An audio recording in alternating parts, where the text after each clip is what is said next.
Welcome to KGXT, Gen X Talks podcast, live from Central California. Making plans with the boys. I'm gonna hit the town. Yeah, I'm gonna make some noise. I'll push past the pain and my wounded pride. I'm gonna live it up. Yeah, stay out all night.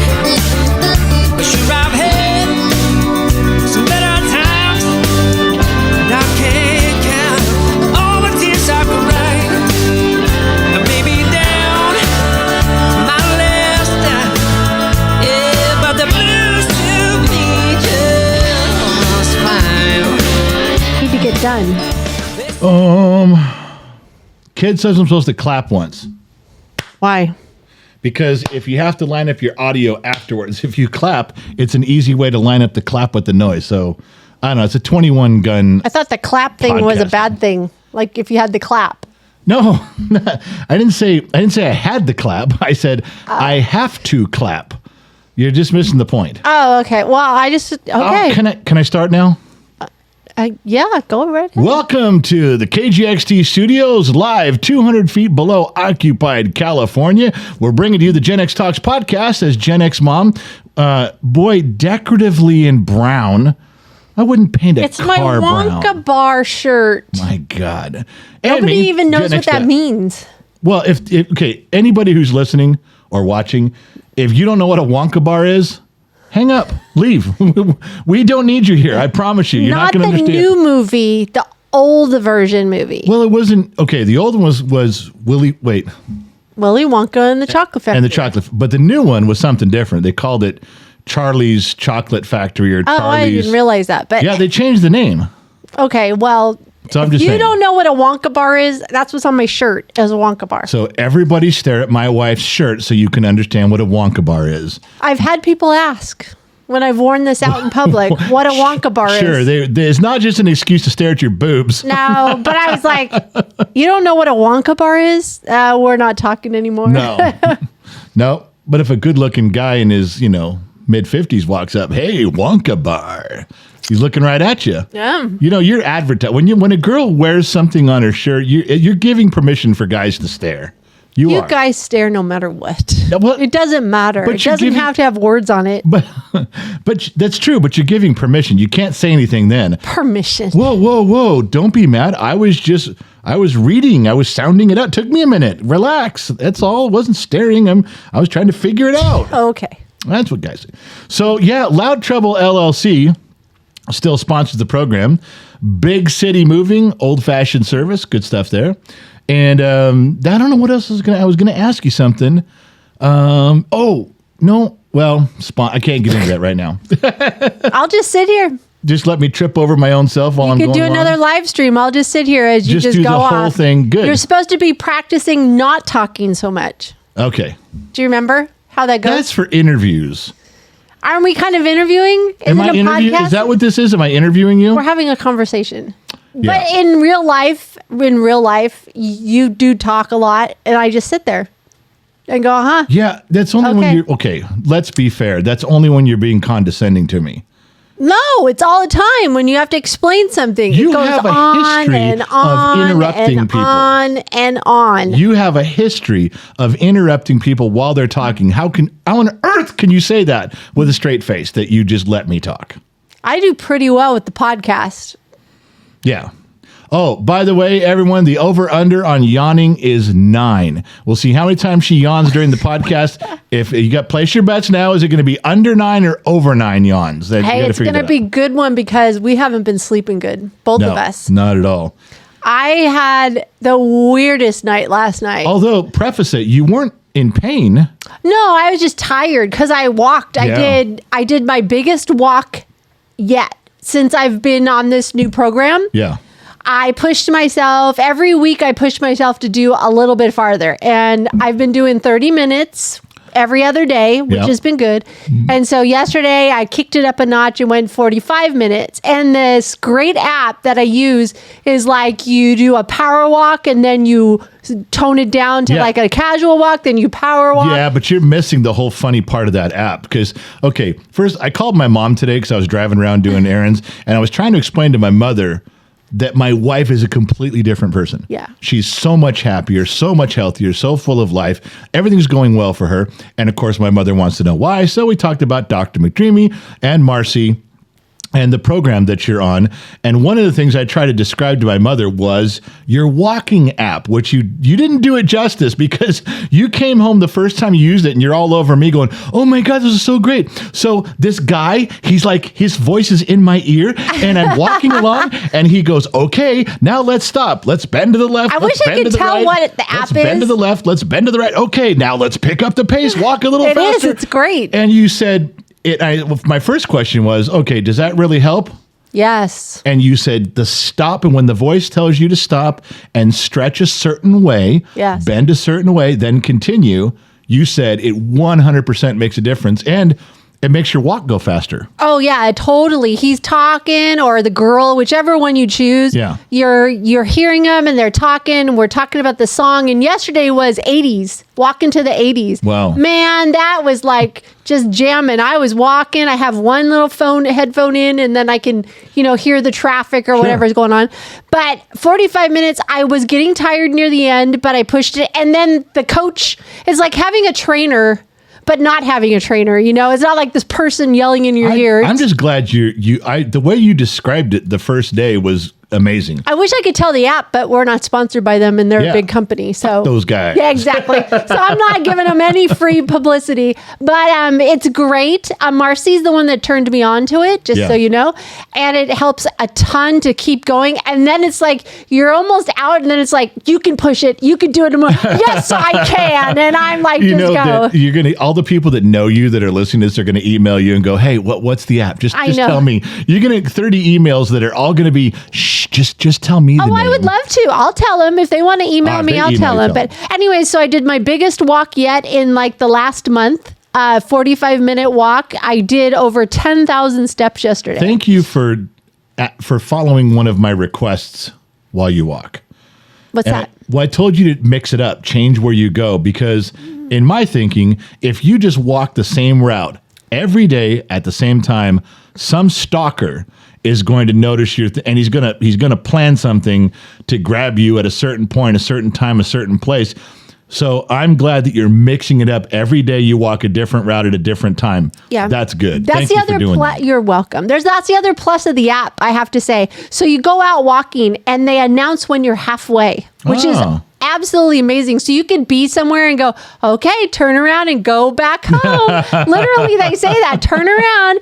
And I'm like, that's great, because it gives you a time to turn around and go back. And so I had flashbacks when you said that of Dora the Explorer. It sounded like your voice was, okay, here we go. That's how they are. No, turn the way. That's how they're doing it. It sounded like Dora the Explorer. But it's great because it makes me feel good to go out there, and I'm glad to be walking, and the hips aren't hurting. So that's a big plus, because that's what stopped me tripping. So let's get back to the fact that you were not sleeping last night, but it wasn't pain. It was not pain. No. I was exhausted. I pushed myself a lot yesterday. So I go to bed, right? Yeah. And I do 3 hours. Yeah. And so it's like around midnight or 12:30 or something. I'm getting ready to go to bed. You get up. I popped up like I had a nap. I'm like, what are you doing? You're like, I got stuff to do. I got to go to the office. I'm like, okay, now it's like, I forget what time. It was either 12 or 1. It was midnight. I remember it was just after midnight, and I didn't go to bed until 3. Yeah. I got so much, you can accomplish so much when the house is quiet. When people leave you alone? Yeah, but it's quiet. There's not a whole lot of traffic. There's nothing going on outside, and I was just jamming, and it was good. Well, deep in thought. I went to bed, I don't know, probably around 1 or 1:30. I finally crashed out, and I've been having those stupid nightmare things. I had Mrs. Forwatton. I think she was going to try to solve my nightmares. Yeah. So she asked me a question. She goes, what's the common thing that's in all, because this has been like 6 weeks of nightmares. Right. And I can't get rid of the nightmares. They're very real. They're very upsetting. They're just exhausting to live through these nightmares. And I said, water.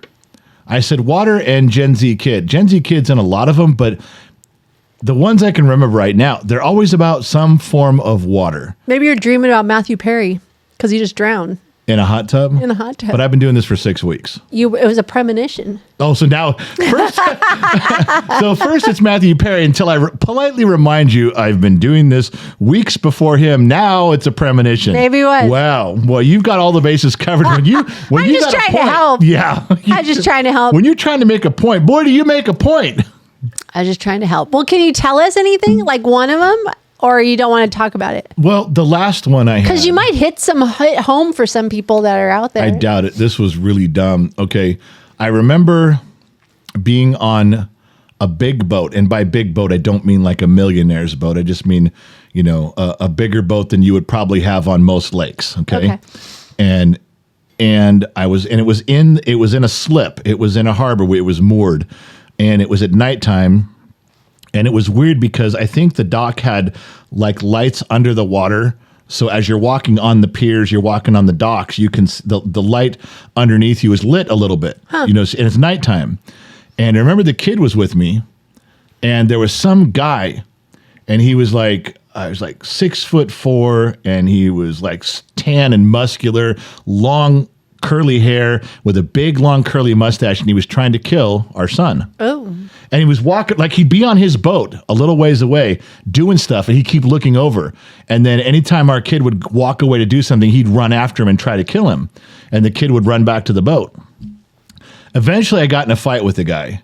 And I know this is going to sound dumb. Unless you've ever been a great big fat person like me, this won't make any sense. But you ever had a dream where you can't run? You're trying to run, and your body knows how to run, but you're walking like, oh my God, I can't run. I want to run, but I can't run. I need to run, and you won't do it. So I'm just going to walk fast. And that's the way it was for me trying to fight. I couldn't fight. I couldn't move my hands and arms fast enough to grab and do. It's like I had arthritis. And I remember my dream going, I can't fight because I'm fat. I'm too fat. I can't fight. And I remember then we separated. We went back to our boat, doing our stuff. The guy goes back to his boat. Then all of a sudden, I remember being on his boat, and he's running at me because he knows I can't fight. And I know I can't fight. I can't move. And I remember thinking, I'm just going to grab him. And I grabbed him, by the hair, and I kept running his head into something metal. I don't know if it was a pole or a shelf. And I just kept thinking, he's going to kill my son, and I'm going to kill this guy. So I did. I killed him, and I pushed him over his boat into the water. And I thought, okay, it's the middle of the night. We got some time. I'm going to get on our boat. We're going to leave. And within 1 minute, somebody found his body. And everyone was running up and down the docks trying to see, he was beaten to death. Go check everybody's hands for blood. And I'm like, God damn it, because I'm covered in it. Yeah.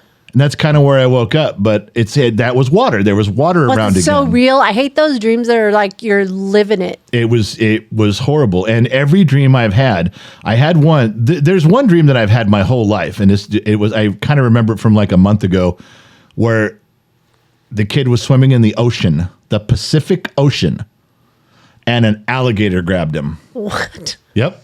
And I remember running out to where the shallows, like it was knee deep, and the alligator was thrashing our son. And I remember grabbing the alligator and picking him up out of the water.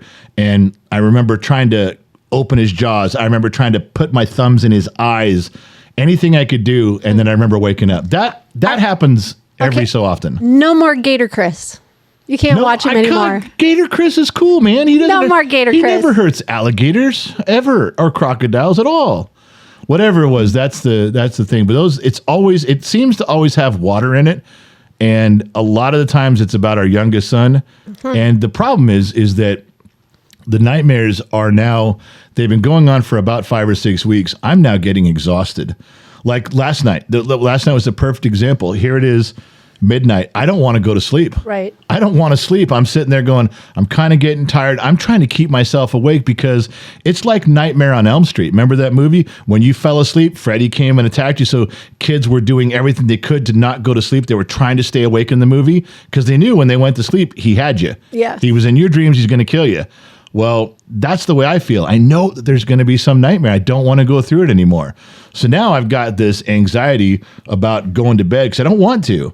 I figure if I stay up as late as possible, when I finally crash out, I will sleep so deep, I'm going to go right past the nightmares and come out the other side. Or let's say if I stay up till 2 a.m.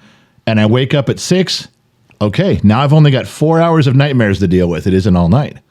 So I'm shortening my sleep so I don't have to deal with nightmares. Okay, that's interesting. I know that's not super. Mrs. Four was like, that's not how this works at all. And she was telling me like, go take a Xanax, but I don't like pills. I hate pills. Yeah. I never take pills for anything unless I absolutely am forced to.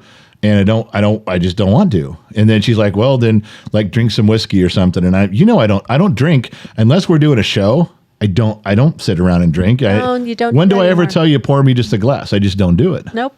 Only when you do the show. Yeah. So there's no real good answer, but I'm telling you right now, and I've never thought this was a gig.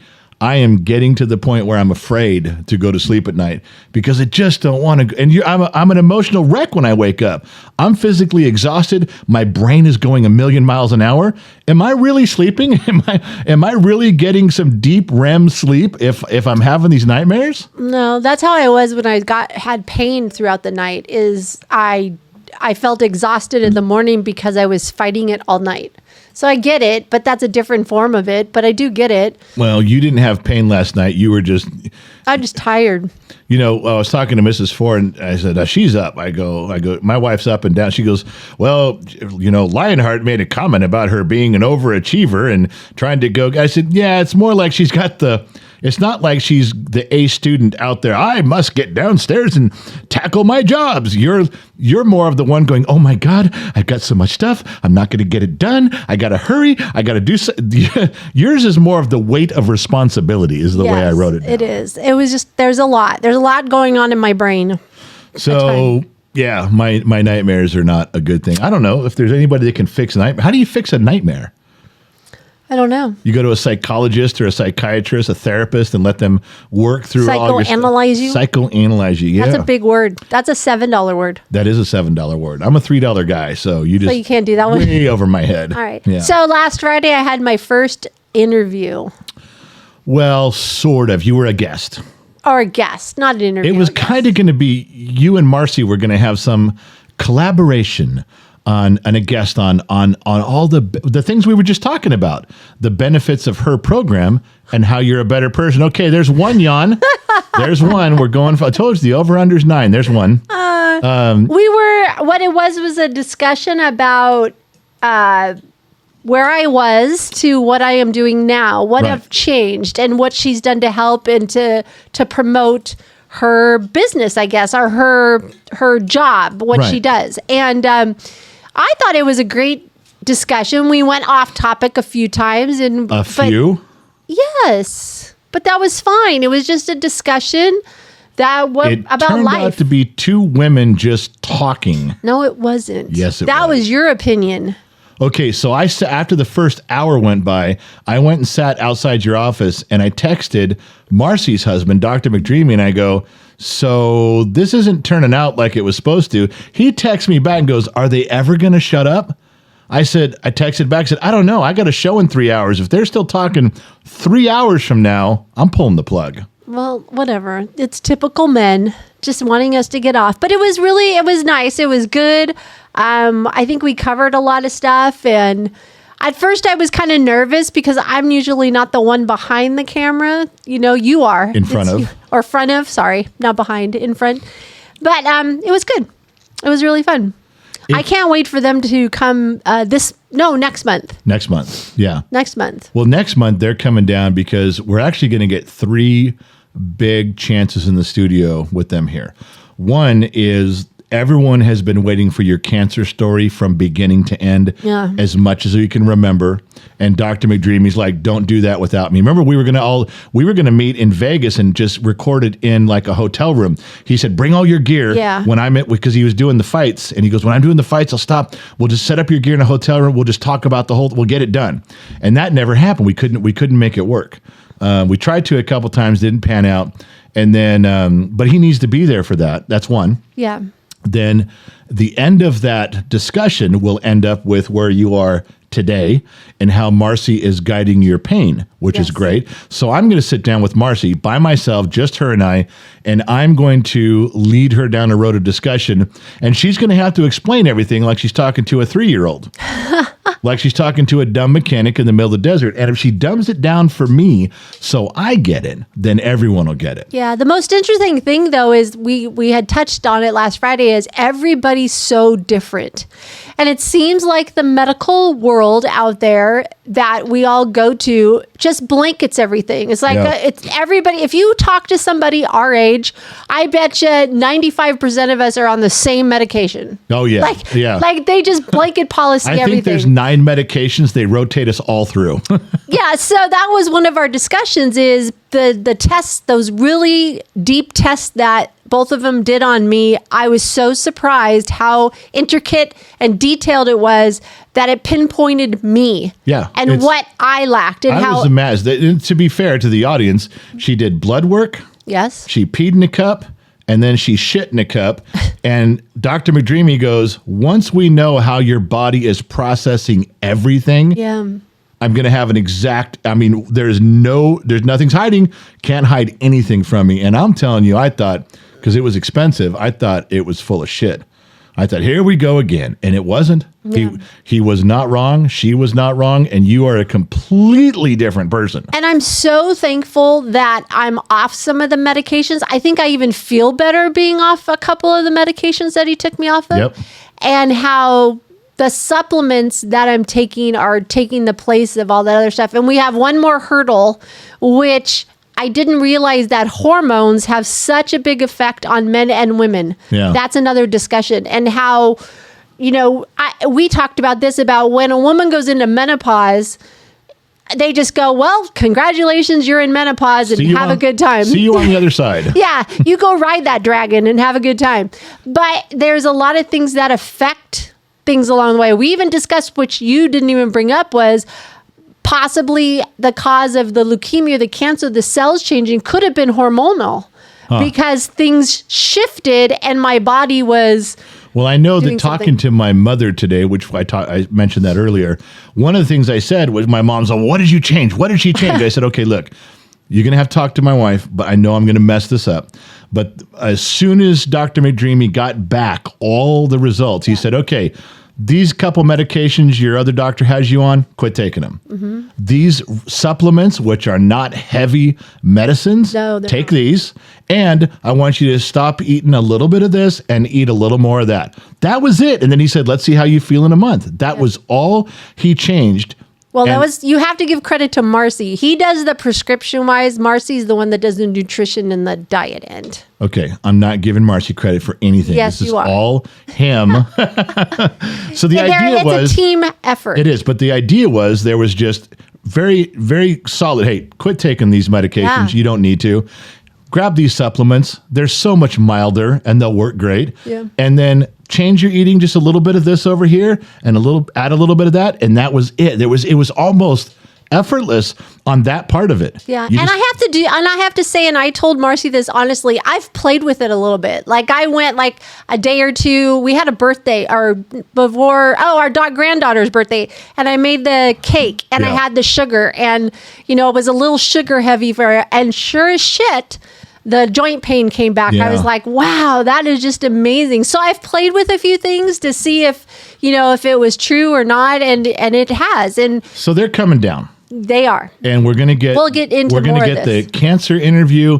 Then we're going to get a one-on-one interview with Marcy so she can explain her whole thing. But then Dr. McDreamy, who has worked for 25 years to become the premier fight doctor in Vegas, all the big fights, all the big MMA fights, he's boxing. the doctor that certifies them, go ahead and fight. That's crazy, isn't it? It's incredibly cool. So really cool. He's going to sit down and he's got stories. He's got stuff to tell. I'm just going to have to wrestle the stories out of him. Some he won't want to tell. He's going to say, I can't talk about that. Yes, you can. And he doesn't realize he's got one big fan on the Gen X Talk staff member. Yeah, huge. Yeah, Huge yeah. Josh fan. Maddox sends me pictures of MMA events and fights, and he's like, he takes snapshots. He goes, Yes, "Is he that does. him? Is that Dr. McDreamy? Is that the guy?" And I'm like, "Yeah, that's him." He goes, "Oh, dude, I can't believe you know that guy." Yes, it's a big thing. He's going to be pretty excited to hear this. It should be a lot of fun, and I know. See.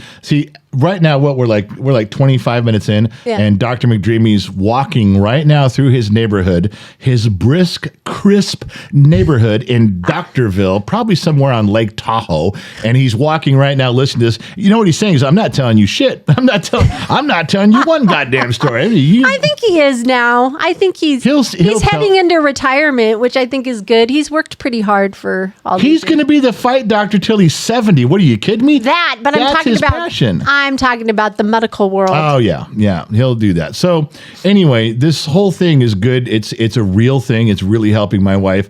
I've noticed a huge difference, and it's all going to come down to that weekend. There are 4 days, whatever it is, they're going to be here, and all the interviews and all the podcasts we're going to get done during that time. Yeah, we're going to be in the studio a lot.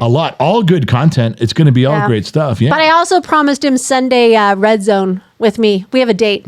Oh, for football? Yeah, him and I. Yeah, that figures. I told Football. him we could sit and watch football for 7 hours instead of texting each other on a Sunday. Oh, so it's not a virtual date. It's a real date. It's going to be a real date on that Sunday. Yeah, well, I have a date with him also. Oh, really? We're going to sit out at the fire and drink some hooch and have a cigar. I think that's great. So am I. I'm going to be there too. Whoa. And so's Marcy. Whoa. I didn't invite you out to my date. What are you doing? That's too bad. Well, then I'm going to sit with you and watch Red Zone. Yeah. I suppose You I'll see have how- a chaperone. You see how that Whatever. Yeah, all of a sudden the look on your face was like, wait. So Halloween has come and gone, 2023. It did. I was so shocked to receive 2 phone calls. One was from our daughter. You've never had phone calls before? No, from the conversations. Okay. Our daughter down south called and said that she took our granddaughter out trick-or-treating. In a big neighborhood, too. It's not a small neighborhood. No, it is. It's a big neighborhood. And barely anybody was decorated the house or gave out candy. She said it was she was more upset than our granddaughter, to be honest. Well, and they're inland from Camp Pendleton, so it is a heavily residential neighborhood. She And- literally took her and a girlfriend in the car and drove around trying to find houses that would give out candy. And see, it was the opposite. Now, our neighborhood, it suffered a little bit because of COVID, but people are putting stuff back up.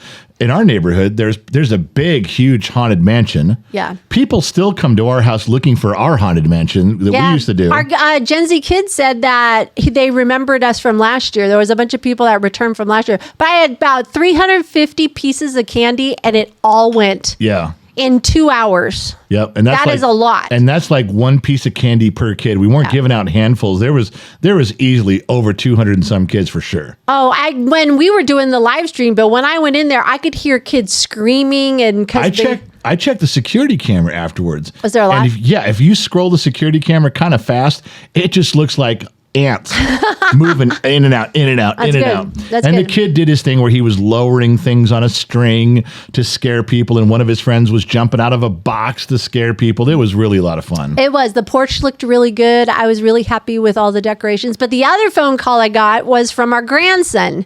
Now they're in Vegas. Yeah. Vegas. Yeah. I'm thinking Vegas would decorate. And he another goes to neighborhood. me, he's 5. He's 5, going to be 6. And he says to me, or is he 6 turning 7? I cares? can't remember. He goes, Grammy, nobody was passing out candy. Oh. It was kind of sad. It was so his whole face, his whole And you demeanor. made him a custom bag. I did, and he was like, "Oh, Mom put us in the car, and we went out, but we had to find places too." But then he said, "I guess his baseball team had like a trunk or treat thing at the baseball field, which that was fine. That was Good. last weekend." But he was very disappointed because he remembers. He's at the age where he remembers what it is. Yeah. So yeah, that was disappointing, and I was like, "Well, I hate to tell him that my area was good." So. Well, and for any of you that are members of Patreon or the General's Lunchbox on Facebook, or if you're a YouTube member, we put up pictures Yes, we of did. all of how the house was decorated this year, and I put up 15 pictures of what it used to look like all the other years that we did stuff. So people got a really good idea of what our involvement in Halloween has been. Yeah. But that's for the member pages. So I cannot be your stylist anymore for you. I cannot add one more hat to my Gen X What Talk are you thing. talking? I brush my own hair. What are you talking about? Last night's live stream. No. 2 nights. Halloween's. Yeah. Yeah, Halloween night. I was like, you're not going to be in costume or anything. Because I didn't have a costume to wear. I know. What would we address you as? Chewbacca? Okay, that's not funny. I thought it was funny. What am I just put a big carpet on and sit here? And Yeah, it would have been good. So we put on your hat. I said, put on your glasses. Yeah, I had dark glasses. Well, the hat. Okay, is that a Raylan hat from Justified, or was that a Yellowstone Kevin Costner hat? I think it's a Raylan hat, isn't it? I do not recall. So it's one of the two hats because I really wanted one, and then I forgot the story behind it. You said it on a live stream. I saw it. It came across my phone like as an ad, and I just wear baseball caps all the time, like what I'm wearing right now. Right. And then, in fact, I got it right here for those of you that are looking at the video portion of this. I don't remember. And then Mrs. Four sent money, and I was already looking. I know what this is. What? This is Clint Eastwood. I was just going to say, For when a few you put it dollars more up, spaghetti westerns. that's what it was. So I asked for it because it really looked cool, and she says, "Yeah, you can get that." She threw out some cash. You bought it, and last night or 2 nights ago, you made me put it on, and then I just grabbed my sunglasses. Just my regular dark sunglasses. And boy, did that make an impression. My God, I got so many emails. Some of the girls put up a poll on Discord, like if I should keep doing that or not. Well, I think you should, but not all the time. Well, Then it's not special. I can't do it during a world show. That would be No. inappropriate. That is correct. I don't think that I should ever let the kid film me with his stupid shorts or reels or TikToks. Unless ever he with catches that. you. Well, but I don't No, wear it you around. don't. Not around the house. But maybe on a Bottom of Glass Nation show, Tuesdays and Saturday Thursdays, night. That makes it all right. makes it all right. So that was something I had no idea. I was going to take off the hat 10 or 15 I know that's minutes what you in. said. I took off the I'm not hat. going to wear it the whole show. I wore it for a little bit. Let's take it off and put it down. And everybody was, no, you got to keep that on. So I don't know what to do with it now. I had no idea that was going to be such a thing. It turned out to be good. You looked good in it. Yeah, but you don't want to be my stylist, so you can't Now you take go credit find your for own it. stylist. You can't take credit for it anymore. You don't want to be part of it. You just said so. I already gave you your look. You're welcome. Oh, you gave me the look, and now you're moving on. You're welcome. All You're right. welcome. God. Well, I'll tell you what. It's a good thing in the studio. I keep it here. I'll put it on. But something that I'm really getting weirded out about in the studio. You know what an earwig is? Oh, yes, do I. Now, I have a personal experience with an earwig. I'm not sure if they're called earwigs everywhere in the world or everywhere in the country. So I've heard somebody call them pincher bugs before. Yeah, I've heard those. But they're just those long, skinny bugs with the little tail that has 2 pinchers on it. Yeah. Now, Oh, it's giving me the chills just thinking about it. I've never been pinched, but we've had in our history of living where we live, maybe once, twice a year, you find one. No big deal. This last 3 or 4 months, I've seen them every day. Oh, they're in the house too. I found them in the house. And on the studio, I ran into 4 yesterday at different times, 4 crawling across my desk. Now, if there's 4 crawling across my desk, there's 30 in here on the ground someplace. I know there is. It's a plague. So I killed him, and then I told because I don't know how to keep earwigs out. So I told the kid, I said, just go get some salt. So he goes and gets this big container of salt. Yeah, he asked me where it was. I'm like, what are you doing with my salt?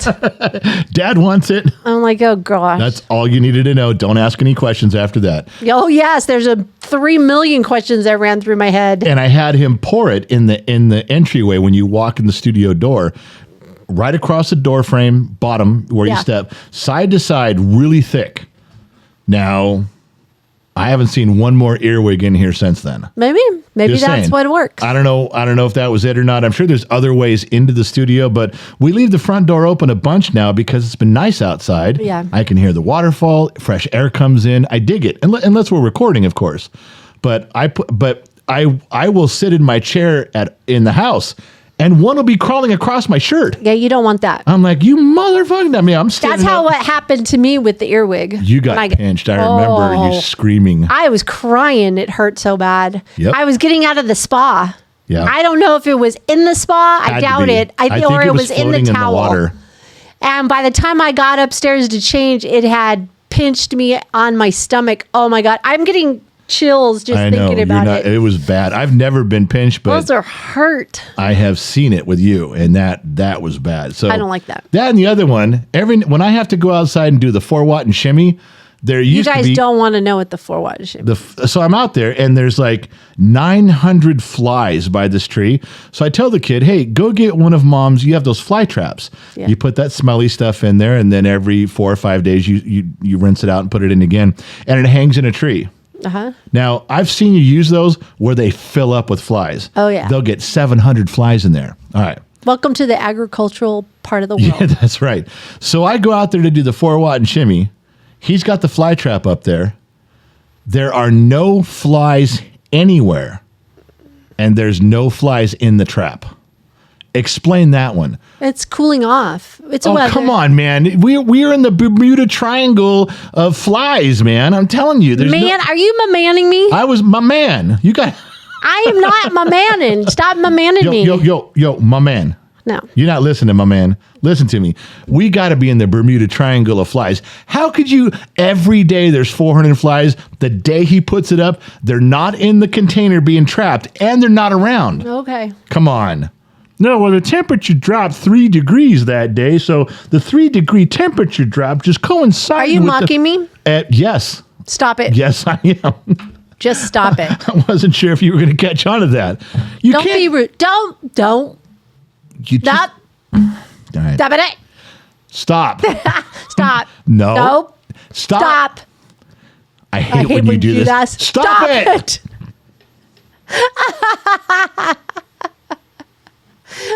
I'm not talking anymore. I'm not doing it. I When think it's you funny. mimic me like that, it pisses me off. I know it does. So what was up with the kid, the lawnmower, whatever was going on this morning? What wasn't going on? You don't want to discuss it? No, I went down to the shop because one of the buildings, and this guy wanted to rent one of the buildings down there. So we're talking, and the phone rings. I'm trying to have a conversation with this dude and his people, and the phone rings, and I'm like, God, this kid would not be bugging me if it wasn't something serious. Because he knows I'm down there for a reason. So I'm like, excuse me, guys, I got to grab my son. It's probably something important. And he goes, I can't find the lawnmower. What? I hung up. I'm like, you mother... So I go back inside. He's the one that put the lawnmower on the side of the house. I know. You can't find the lawnmower. So I go in there, we're talking, maybe 5 minutes goes by. Calls again. So I excuse myself. I go, what do you want? He goes, look, I can't find the button. Button? That's what I said. I go, button? What button are you talking about? He goes, the button on the lawnmower. To do what? What button? I go, it's not a push start, it's a pull start. It's got a cord. You pull the cord and it starts. He goes, yeah, I know that. He goes, but I've looked on all the Briggs and Stratton's engines in the garage and I can't find the button on those or this one. I go, what are you talking about? What? He goes, you know the button you push it 3 times on the side? I go, that's not a button. That's priming the gas, and it's a black rubber, like a ball. Yeah. And it's a diaphragm, and you push it, and it's like you squeeze it. You have to squeeze the thing 3 times. He goes, yeah, that's what I mean. I go, well, then quit calling it a button. Buttons are electrical, and I go, dude, it's black.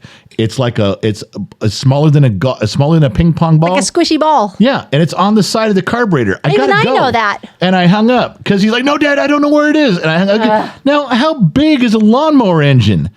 Even if you had to search the entire thing, inch by inch, how long would you be there? 3 minutes? So he finally calls me back. He says, when he finally gets his shit together, he calls me back. Now he's in panic. I can't find it. Then he calls back, can't find the button. And then I can't start it. By the time he calls back, it was the 4th time actually, then he was like, yeah, I got it handled. He's all confident. I got it done. He finally woke up. Yeah, throw something else at me. That was no challenge at all. I'm like, oh my God. You were the biggest crybaby all the way up until you finally get to the solution. You cross the finish line, and he's walking around cocky about it. You can be cocky if you did it on your own without calling your father 3 times. God Oh, damn wow. kids. Anyway, You know, the other thing we haven't talked about, maybe we did talk about it. The pumpkin show, the pumpkin carving show. Did we talk about that? I don't remember if we did or not. we did a live stream. Well, we've resided to do a live stream the last Wednesday of the month is going to be some sort of a cooking show. Supposedly. Right. And you guys chose to make this one a pumpkin carving because of Halloween. All right, that was good. I just don't I'm having trouble. You guys always sucker me into doing this because, hey, Dad, people want to see you, and it's really funny, and you can wear the big fat apron and the big stupid white hat, and we can all laugh and make fun of you because everybody's part of it, and it's really a big thing. And no, Dad, when it's done, everyone will love and remember you. All right. The first cooking show I did was like an hour and a half. All people talked about after that was you. You know, Gen X Mom tried to tell you. She tried to straighten you out. She tried to show. She was right there on camera telling you what to do, what not to do the whole time. That's all that happened. The pumpkin show we just did, I'm carving a pumpkin. Yeah. Kids carving a pumpkin. Yeah. I showed up with power tools. Yes, I know. You take a turn to go in there and you make your you made that one Star Child from Kiss, remember? Uh-huh. You made your that's all everybody talks about. The whole next week after, so everyone's talking, the pumpkin show, the pumpkin show, the pumpkin show. I'm getting ready to feel great. And all they said, your wife rocks, man. She made the best pumpkin. See? You have the best wife ever. Then why are you guys making me do all these stupid shows? Because you're supposed to be on. I'm not supposed to be on it. Okay. You decided to back out and I had to jump in. My ego can't take much more of this. Oh, trust me. I could step away. I could Every time turn, I go could in just there, step away. It always turns over to your wife did great. Every time. The first show, I don't know what to tell you. You weren't even on camera that much, and you still won. I don't know what to tell you. Getting tired of this. I don't know. Getting tired. I can't stand it. You know, you need to tell me to pull the trigger and let's get planning this Vegas trip. You are the cause of my nightmares. Wow. People like you better than me, and my emotional state can't handle it. And No. Your ego and can't it handle lashes it. out in the middle of the night. That ego can't handle it. Whatever. I don't like it. No. Okay, crybaby. All right. Yeah, Las Vegas. Yeah. It's coming up. It's going to be here before we there's know another it. one for you. Oh, Lord. We did the Las Vegas show last year. What's another one of what? I'm going to tell you. Okay, well, go. I'm trying to. All right, then go ahead. Shut your face. So I go there. We go there to Las Vegas, and we have the big deal. And remember, this was a big event. I gave a speech. 2 people got married at this Yes, event. they did last year. Yeah, and there was drinking, and there was bowling, and there was foods. You know what everybody talks about?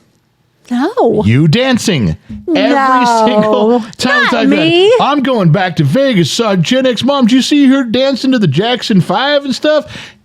Boy, way to steal we're talking about an event. Is your feelings hurt? We're talking Do you about need a safe room? an event where people got married. Do you need a and moment? you still stole everyone's thunder. Do you need a moment? A moment? I need a week. You need a safe space? You know what? I'm starting not to like you. That's another example of where there's this big event and somehow you steal the show because that's all everybody talks Sounds like about. you're hurt. It sounds like your feelings are hurt. I'm feeling- Do you need to sit and talk about I'm your feeling feelings? left out. Okay, I understand what you're saying. And it's okay to feel left out. Don't you start. That's the shit you pull with the kids. I'm not falling for that. It's okay to take a moment. It's okay. These feelings are real and you need They're to very embrace real. them. And that's okay. You need to express No, yourself. I'm not doing it. It's okay. You can share it with me. So if you promise to not steal the show, yes, let's get set up for Vegas again. Oh my gosh. So everybody's waiting. Do you have an automotive story? We're done? We're like, Why are we done? Nobody said we're done. Why are you saying we're done? Nobody said we're done. We have no outline or nothing. You're the one that said done. because you always put the automotive stories at the very end. No, I don't. Yes, you do. When did that happen? Every week. So let's change it up. Why not? I'm just going there. Jeez. All right. So I was thinking of one. I don't even know. I think this came to mind because the kid and I have been fighting over batteries. We have battery issues the last couple of days. So I got one for you. That was at a dealership, and this guy. This happens at every garage, whether it's an aftermarket independent garage or whether you're a dealership. It doesn't matter. Every person who's in service and automotive runs across some asshole customer who has demands. I know what's wrong with my car, and you're going to fix it the way I tell you. Oh, they're the mechanic. Everyone. They're the best. Oh, yeah. Okay. So I don't know the beginning of the story because I wasn't involved in it, but the guy had come back 2 or 3 times to this dealership.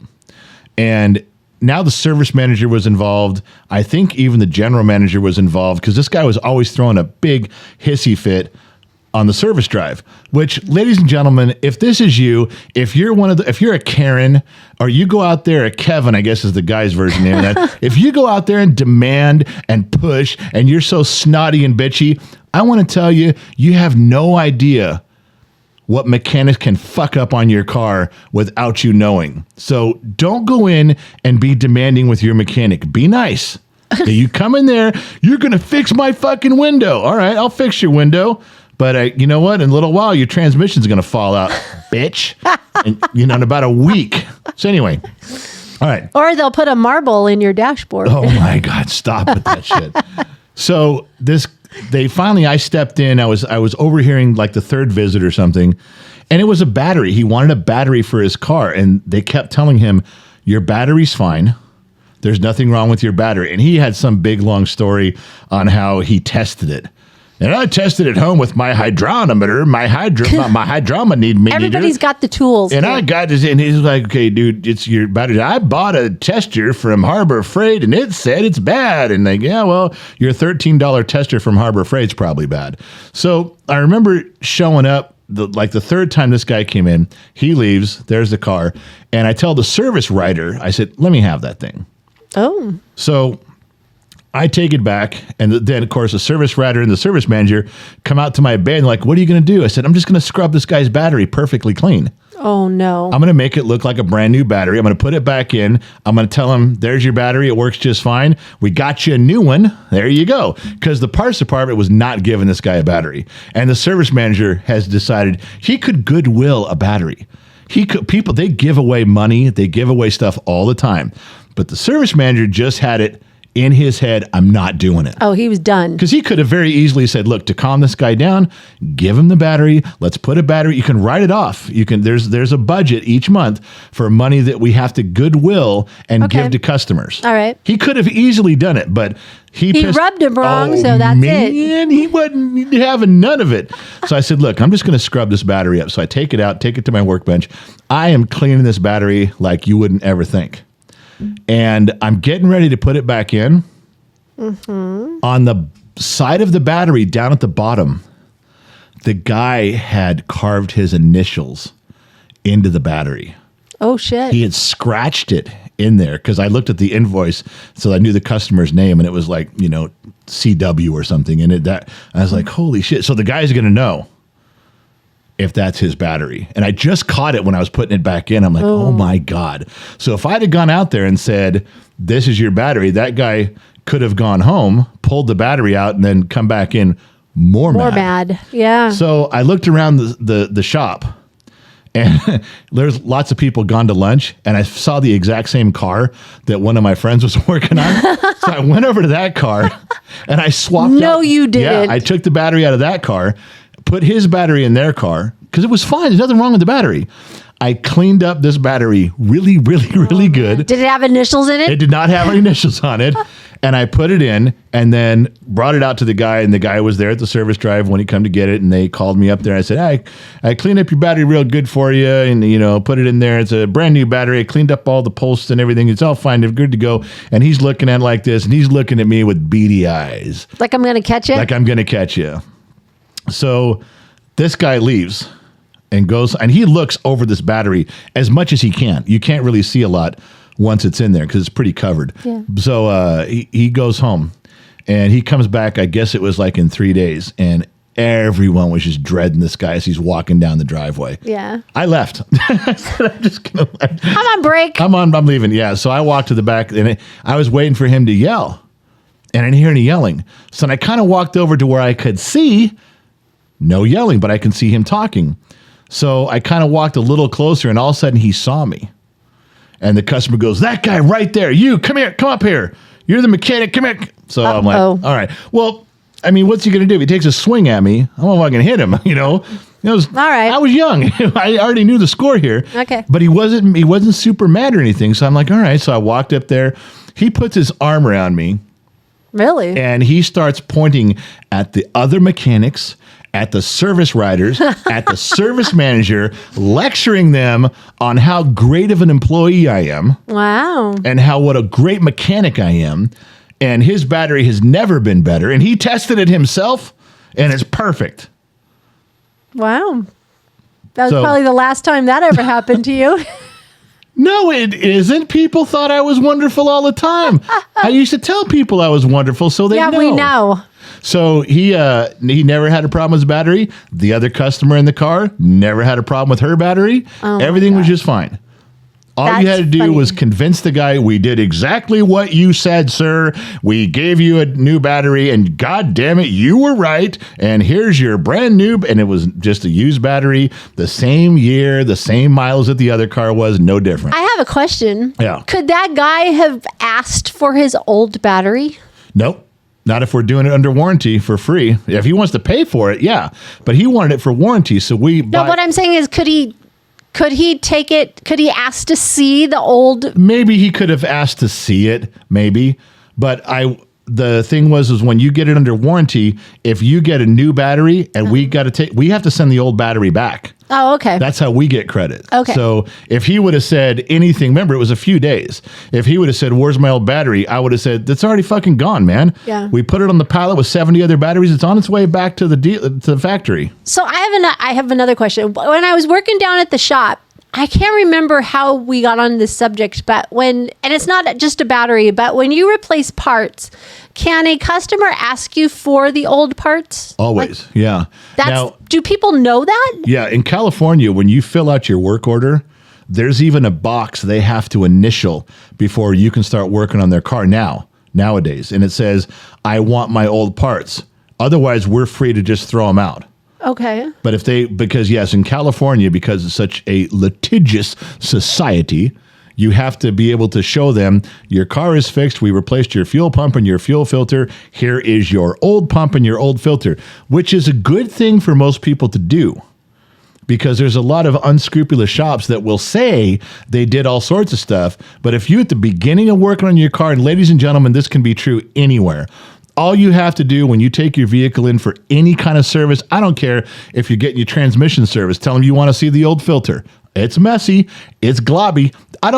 You don't want it in a bag in the back seat of your car. You tell them I'm not taking it home with me, but I want to see all my old parts. Okay. And that helps out quite a bit. But I mean, they could show you a part from another car. That's what I was going to say is, how do you know it's from your car? You don't, but if you tell them that you're looking, if you tell a mechanic, I want to see my old parts. I may want to take my old parts with me.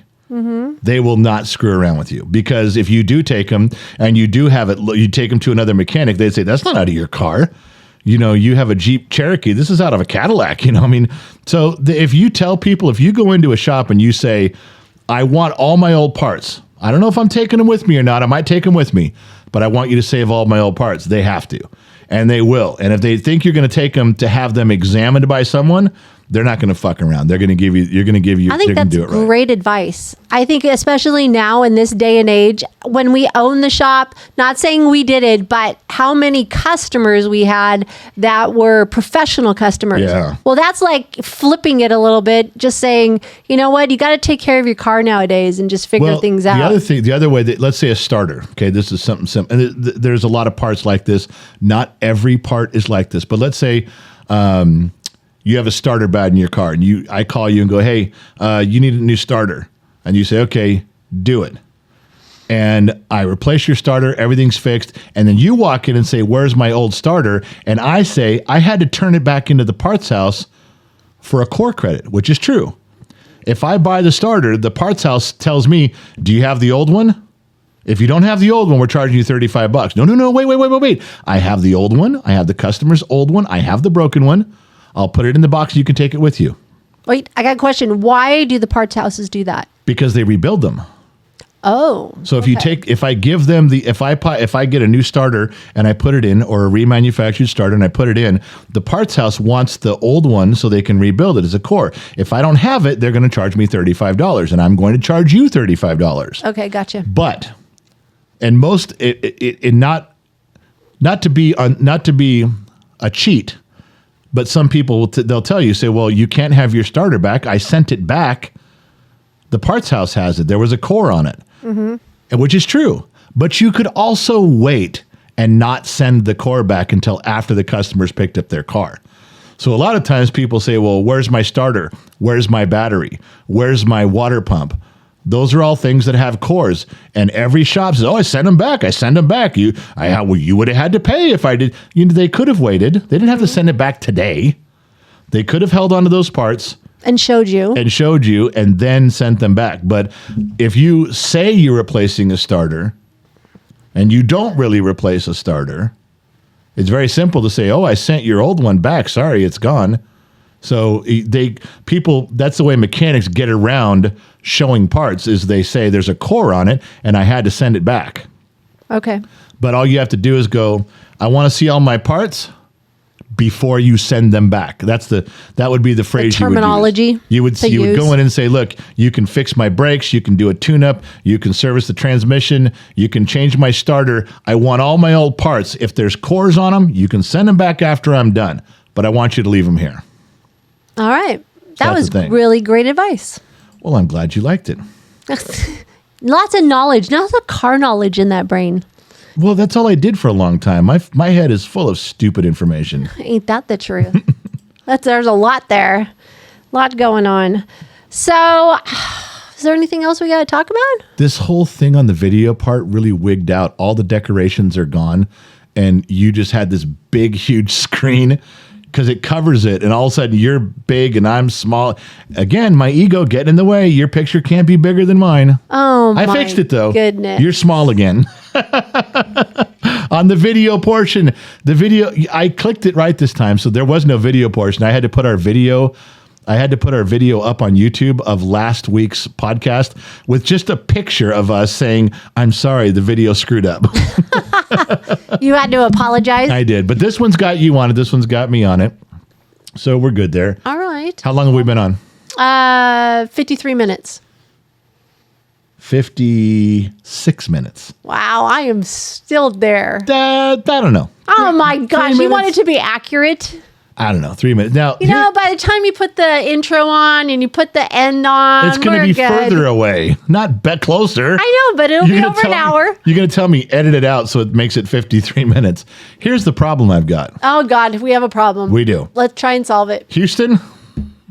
Bring it. Give it to me. I'm trying to. It's 4:00. Yeah, and your problem is? I'm glad. Let me try to tell you the problem. My immediate problem is you won't shut up. I'm looking at really. Could you stop for 5 seconds? 4 minutes till. Oh my God! All right, it's 4:00. Still, I got it. I can't take this anymore. I just can't do it. I got an hour to edit this and post it everywhere. And then that gives me 1 hour to prepare for the Bottom of the Glass show, which you refused to be part of tonight in any fashion. You said you're not going on camera. You're not going on microphone. You're just doing the sheets. That means I have to do the entire show. I have no prep work done at all. Yeah. It's literally just don't do any prep work, flip on the camera, and start talking. Good luck with that one. You'll be fine. That's not very nice. You're winging it. Yeah, literally. And I'm hungry, too. I'm grumpy. What? You're hangry. You're all right. hangry. Gracie, say goodbye. I have work to do tonight. You always have work to do. Don't worry. You'll be doing it 2 a.m. We talked about this. I just might be to catch up on everything. Oh, for Christ's sake. All right. Say goodnight, Gracie. Good night, Gracie. I got to go. Thank you guys for tuning in. If you had an hour of your time to waste, why not waste it with Gen X Talks? Now, if I get this done, that means Dr. McDreamy's got his walk, something to listen to. That means Two Bear's got to buy donuts for the whole dealership. And we continue on from there. Thank you guys for listening wherever you're tuning in from around the world. AM, FM, Sirius XM, or perhaps on the Armed Service Radio Network. Remember two things, wherever you go, there you are. And we'll catch you guys on the flip side.